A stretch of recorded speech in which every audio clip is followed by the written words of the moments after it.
what we've attempted to do, when I say we, the City Council through the administration, is to begin to try to focus on revitalization of our inner city neighborhoods. We've done an awful lot in downtown Durham, and the momentum is there, and I think it's moving in the right direction. And I think over the past 10 years, we've made tremendous progress.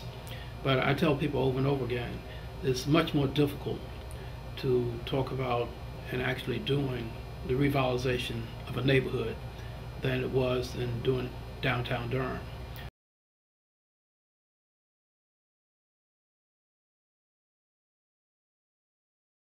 And it's for various reasons. When we were working with downtown Durham, we only had a few key property owners that we had to work with to get things done.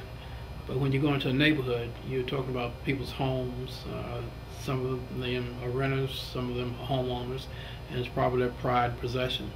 And you have to tread very carefully when you're talking about change, because anytime you talk about change, you sort of take people out of their comfort level, and we recognize that.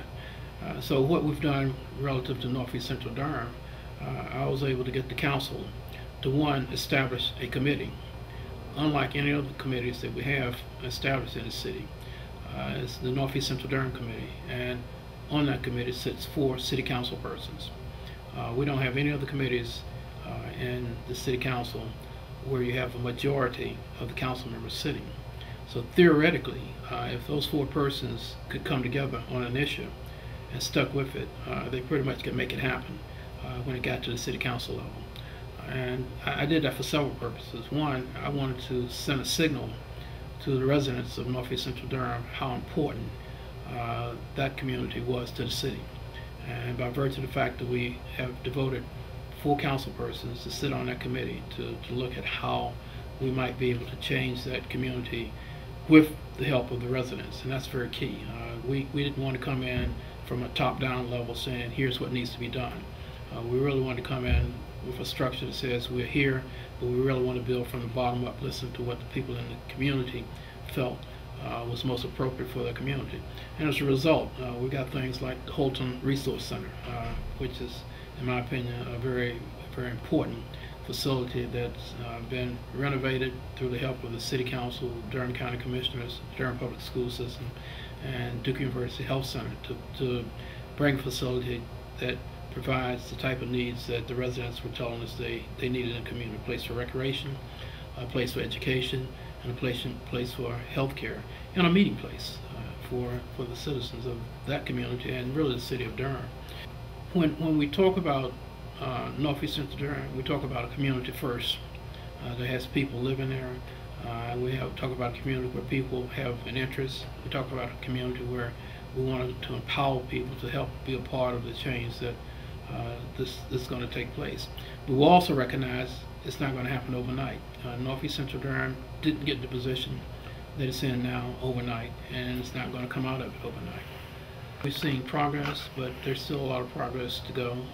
The fact that Few Gardens is no longer Few Gardens, it's Franklin Estates. In my opinion, a very, very beautiful place, very attractive place. We were able to come in first on with Barnes Avenue. The city went in and purchased all the property on Barnes Avenue, an area which had gotten to be very blighted. A lot of criminal things were taking place, drug infested, sitting right next to an elementary school, Eastway Elementary School.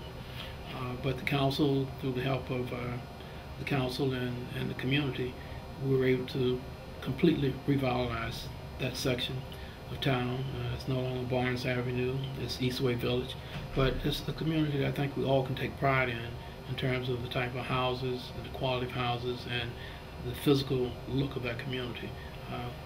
You can't do that throughout Northeast Central Durham. We're not about going in and tearing down everything and building up. There are places where renovations are appropriate.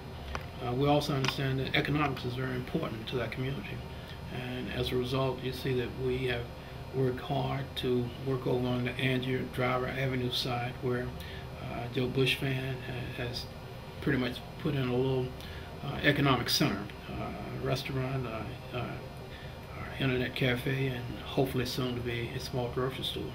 again, trying to revitalize the neighborhood, provide resources that people in the community want and need and can take advantage of, and to create jobs.